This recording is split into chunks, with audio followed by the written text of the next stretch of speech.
Hello and welcome to For Book Lovers Only, where we interview talented authors and talk about some amazing books.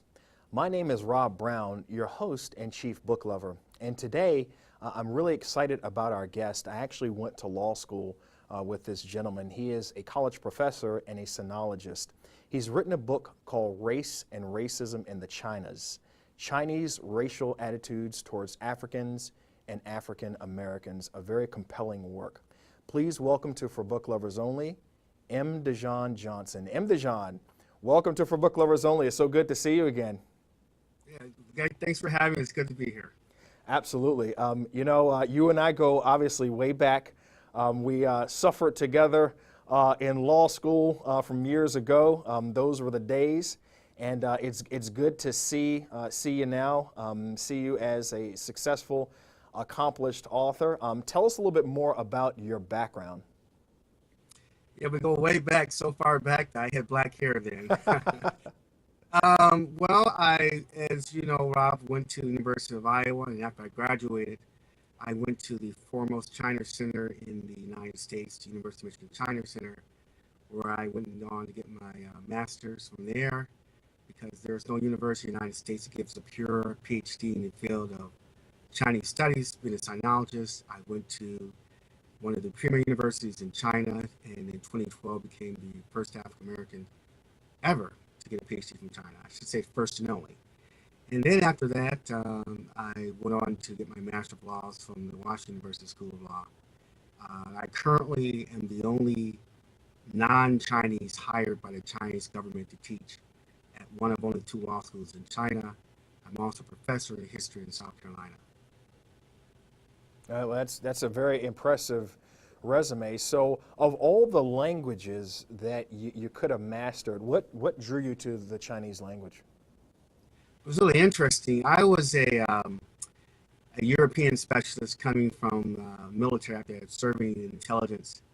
And I was not in school at the time, and I read a very interesting article by someone named Michael Oxenberg, who literally, with Ken Lieberthal, who I ultimately met at the University of Michigan, formulated all of our Chinese policies, United States policies in China. And Dr. Oxenberg was kind enough. Gave him a phone call and said, we talk about his article in Foreign Affairs. He asked what I did. I said I was a custodian. He said, are you in school? I said, no. He penciled me in for 15 minutes. We ended up talking for 2 hours. And there began my unlikely journey to becoming a sinologist. So it sounds like a pretty challenging but rewarding journey. Now, for the viewers who are watching and don't really know a lot about the Chinese language, there are two dialects. There's Cantonese and Mandarin. Which one do you speak or are fluent in? About 96% of the Chinese language is in Mandarin, and I speak Mandarin Chinese. It's a very difficult language. In fact, it is one of the few languages, if not the only one, in the United Nations, you are not allowed to interpret it unless you're a native Chinese. So it is rather difficult language to learn.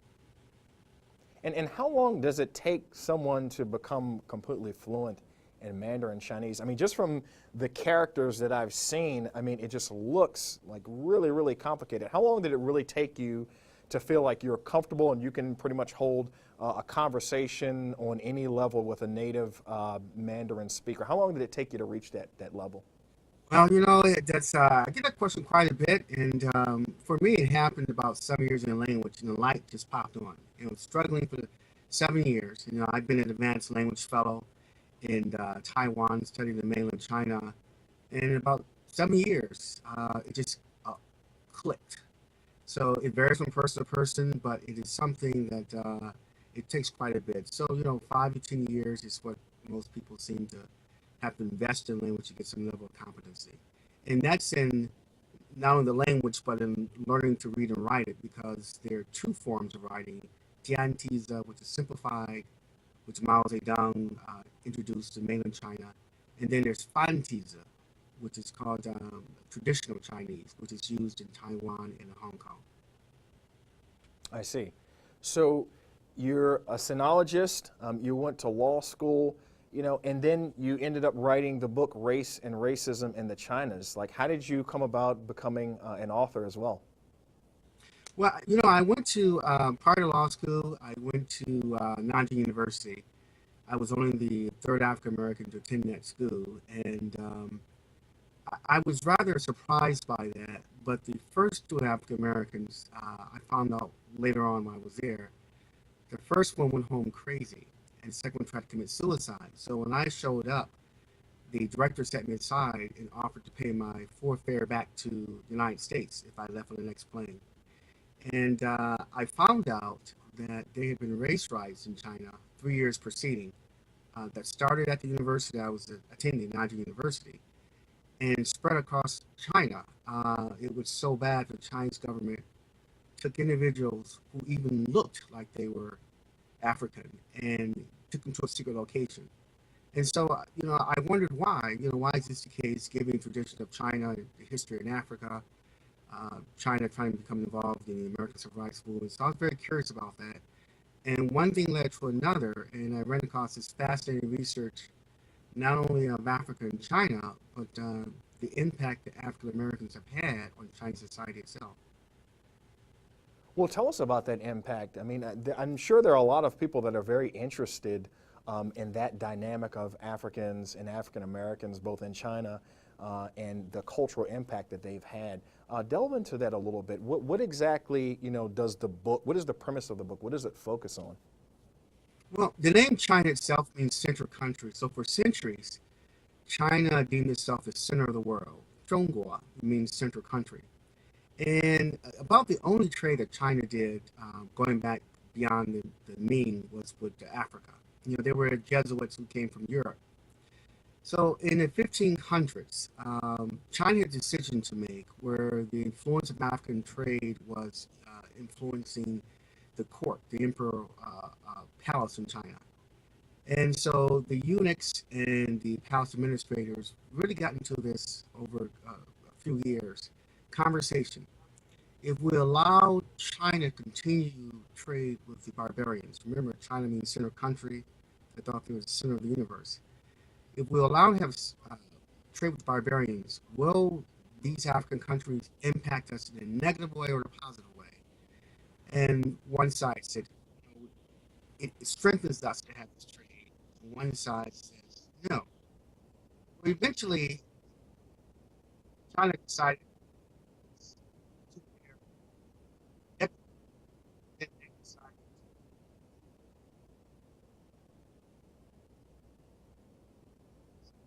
since then, China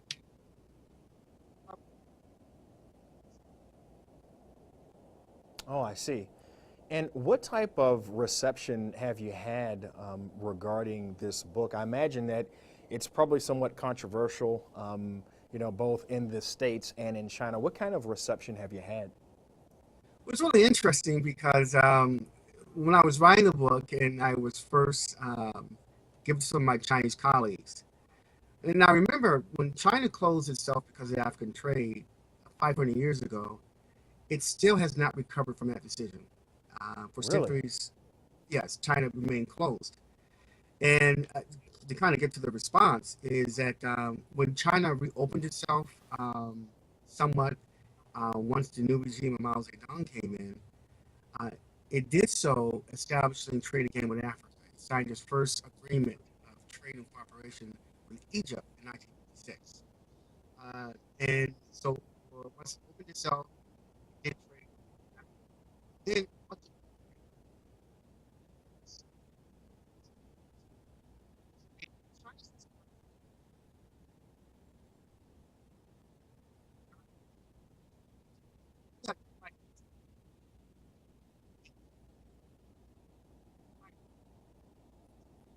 and it's just one of the stories because it's ever written.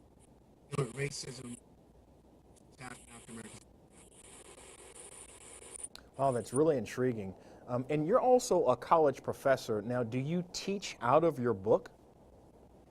Well, I use it sometimes. I actually have a couple of positions.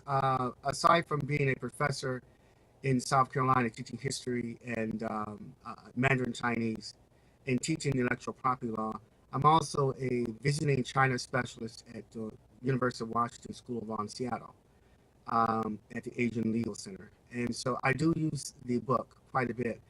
But some of the foremost books dealing with China's international cooperation with other countries, dealing with culture, they cite me quite a bit. So I really don't need to use that book that a lot. And how often do you get back to the mainland of China? Is that something that you make a regular visit to, or how does that work as far as your itinerary? I think probably a better question is how often I get back to the United Oh, States. I still hold those positions. This has been the first year that I've actually spent in the United States. I'm there quite a bit. And interesting enough, while there have been conferences in China on the book by Chinese academics themselves, although the book is banned in China, it still is, again, not only cited outside of China, it's cited quite a bit inside of China. So the book is banned in China. Most Chinese can't buy it, but they allow me still to come and teach there. And um, I've got a 20-something year history in China, so they know where I'm coming from. They respect the scholarship of the book itself. and how long did it take you to write the book, to actually compile all your notes in the manuscript? Like, was it over like the course of a year, 2 years? How long did it take you to finish the book? Well, it actually took less than a year, and I spent a lot of time doing research in mainland China and then in Taiwan, on kind of the little China, to see if the views were the same toward African Americans and Africans, the Chinese view and racism, things of that nature. And Taiwan is really interesting because Taiwan has always been under foreign domination. And when I was in Taiwan, again, more interesting history, I learned in the 1600s that the Taiwanese, they weren't called Taiwanese at the time, but the government of Taiwan, they were actually liberated from the Dutch by two battalions of Africans who came to assist the Aboriginals from the yoke of colonialism at that time. So they have a long history as such. So it took about a year or so going back and forth from mainland China to Taiwan, and because a lot of the information I was getting was really, even I was surprised, and I had to kind of run it through to make sure the scholarship was verifiable. Right. So, quick question. Now, you had mentioned earlier that the book was actually banned in China. Now, Yes. when you were writing the book, did you foresee, like, yeah, you know what, this book is probably going to get banned, or was it like a complete surprise when the ban was enacted? Well, one of the great things about being a person of color is that I'm one of the few African American sinologists in China, so I get a lot of attention. And a quick story, if I may. When I was an undergraduate at Nanjing University, which was used to be the capital of China, I was, like every foreigner, watched quite a bit. But, I stood out. First of all, because most Chinese think anyone who's dark-skinned is African. So they didn't run into many African Americans. And so I was watched quite a bit, some of which I knew, some of which I didn't know. And one day I received a knock on the door from, and there were three police officers there. This is before I started writing the book. And they announced to me in Chinese, we've been watching you, you don't drink, you don't go out with Chinese women, respect our customs. Um, you know, you're more Chinese than the Chinese. We're not going to watch you anymore. And I was kind of surprised by that.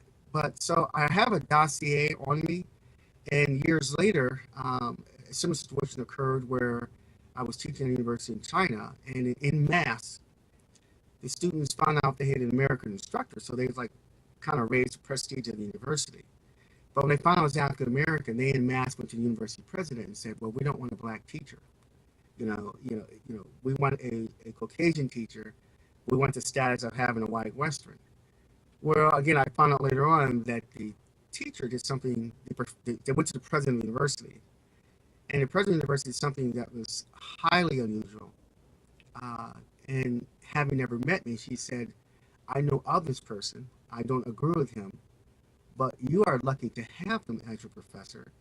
And if you can't show him the respect that you would give as not only as a university professor, but as an American, then you can disenroll in the university right now, and I'll have you escorted off campus." And once I got on campus, Everything's fine. Even today, these students contact me, send me family pictures and emails, things like that. Right. So there's a dossier on me. So although the book is banned in China, my 24 years in China, I've created dossiers. This has caused me any problems. My views are really respected, not only because of the scholarship, but also as a highly visible person of color there, an American. That's respected as well. Now, with regards to the racial attitudes that the Chinese have of Africans and African Americans, what are some common misconceptions that you had to correct about those perceptions? Oh, oh my goodness. I But I imagine can you tell probably you, got a whole roll of them, but yeah, it's really interesting that, as you know, Rob, I was uh, a runner, an athlete for quite some time. So that fit really great into the narrative. We have this African American, he's an athlete.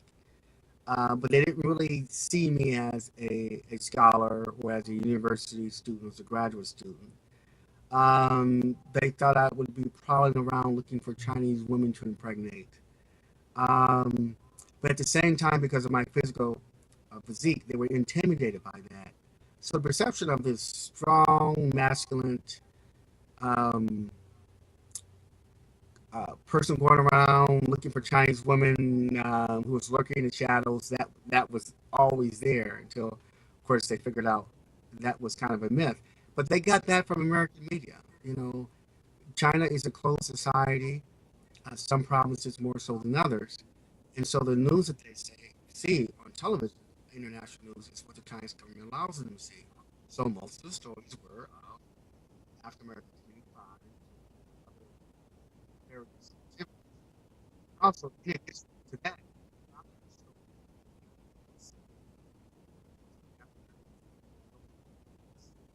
the drug lords, and so this is the image that I constantly had to counter. But when I first went to China, it was like stepping into 50 years earlier. I would have people cursing at me, trying to spit on me, go home nigger in Chinese.